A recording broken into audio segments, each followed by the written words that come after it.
Hello नमस्कार दोस्तों, स्वागत है आप सबका गर्ग ट्यूशन पॉइंट में। आज हम एमएस एक्सेल के फंक्शंस के बारे में पढ़ेंगे कि उनका सिंटैक्स क्या होता है, वो कैसे वर्क करते हैं और फंक्शंस कितने टाइप के होते हैं। तो सबसे पहले आपको पता है कि हम एमएस एक्सेल कैसे यूज करते हैं। हमने एक्सेल में कैलकुलेशंस की हुई है। अब बात करते हैं, अगर हमें बड़ी बड़ी कैलकुलेशंस करनी है तो उनको हम कैसे करेंगे। ऐसा कोई तरीका है क्या कि सिर्फ हम वैल्यूज एंटर करें और हमारी कैलकुलेशंस हो जाए। तो एमएस एक्सेल में एक तरीका है फंक्शंस का। फंक्शंस, सबसे पहले बात करते हैं फंक्शंस क्या होते हैं। फंक्शंस कोई भी प्री रिटन फॉर्मूले या फिर आर्ग्यूमेंट, इंस्ट्रक्शंस या सिंटैक्स होते हैं जहां पर आप वैल्यू पास करते हैं एज अ सिंटैक्स। उस सेल के अंदर जहां आपने टाइप किया है वहां पे आपने फंक्शन लिखा, वैल्यूज पास की एज अ आर्ग्यूमेंट और आपको रिटर्न में मिला रिजल्ट। उन वैल्यूज के अकॉर्डिंग एक रिजल्ट मिलेगा उस सेल के अंदर जहां आपने उस फंक्शन को लिखा है। ठीक है, तो आपको इसकी डेफिनेशन समझ में आई कि functions are the special pre written instructions. ठीक है, प्री रिटन इंस्ट्रक्शंस और formula that are used for particular formula और पर्टिकुलर वैल्यू। ठीक है, अब बात करते हैं इसके सिंटैक्स की।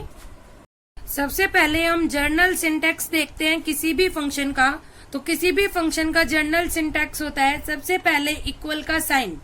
ठीक है, उसके बाद फंक्शन का नेम,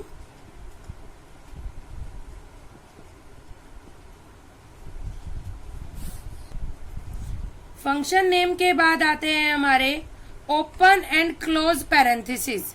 ठीक है, ओपन एंड क्लोज पैरेंथेसिस, और यहां बीच में आते हैं हमारे आर्ग्यूमेंट्स।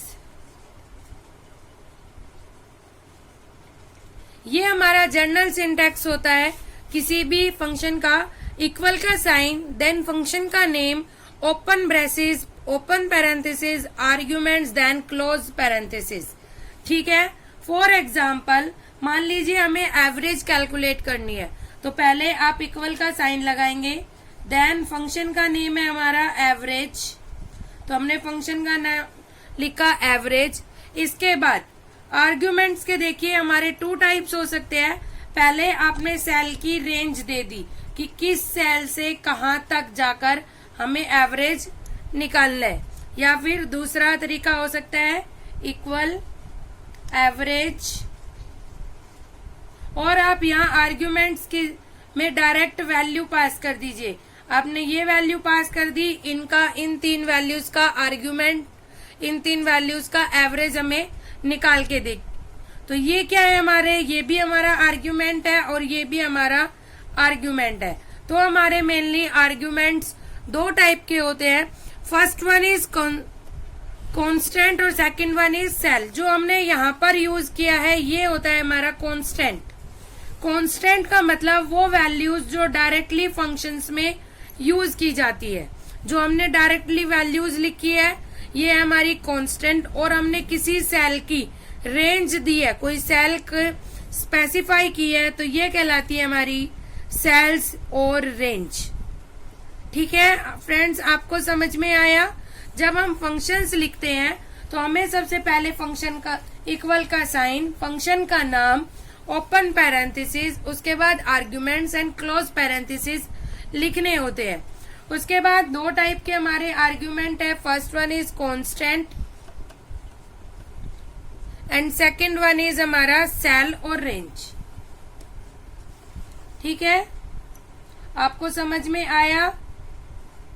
कांस्टेंट मतलब वो वैल्यूज जो डायरेक्ट पास की जाती है, 1 2 3 4 आपने ये वैल्यूज पास की, ये हमारी कांस्टेंट। और आपने अगर सेल्स दी है, जैसे A1 से A8 तक जाना है, इस तरह से आपने कोई वैल्यू पास की है तो ये कहलाएगी सेल और रेंज। ठीक है, इसके बाद एंटरिंग द फंक्शंस, मतलब जब भी आप फंक्शन लिखना स्टार्ट करते हैं तो आप करते हैं इक्वल के साइन के साथ। आप पैरेंथेसिस यूज किस लिए करते हैं, क्योंकि ये आपको ओपन और क्लोज बताता है। फंक्शन का पैरेंथेसिस यूज इसलिए की जाती है ताकि वो ओपन और क्लोज कर सके फंक्शंस को। और आर्ग्यूमेंट्स हमेशा इनक्लोज होते हैं बिटवीन द पैरेंथेसिस। ठीक है, अब बात करते हैं हम टाइप्स की, फंक्शंस के टाइप की। तो मेनली हम MS एक्सेल में सारे फंक्शंस को, हमारे पास बहुत सारे फंक्शंस होते हैं और उनको हम डिवाइडेड करते हैं 5 टाइप्स के अंदर। And these types are the first type है हमारा टेक्स्ट फंक्शन, जहां हम टेक्स्ट से रिलेटेड सारे फंक्शंस यूज करते हैं। सेकंड हमारा मैथमेटिकल फंक्शंस, मैथमेटिकल से रिलेटेड मतलब एडिशन, सब्ट्रैक्शन, जितने ये फंक्शंस हैं यहाँ मैथमेटिकल फंक्शन यूज करते हैं। Third one is statistical functions, static से रिलेटेड जितने भी फंक्शंस है वो इस कैटेगरीज के अंदर आते हैं। Fourth is date and time, जहां हम डेट एंड टाइम, करंट की, पास्ट की, फ्यूचर की डेट और टाइम हमें निकालनी हो तो हम date and time function use करते हैं। And last one is logical function, जहां हमें logical function if else conditions वगैरह लगानी हो वहां पर हम लॉजिकल फंक्शंस यूज करते हैं। इन सभी फंक्शन को हम 1 by 1 पढ़ेंगे नेक्स्ट वीडियो में। तो सो tune for next video. Thank you for today.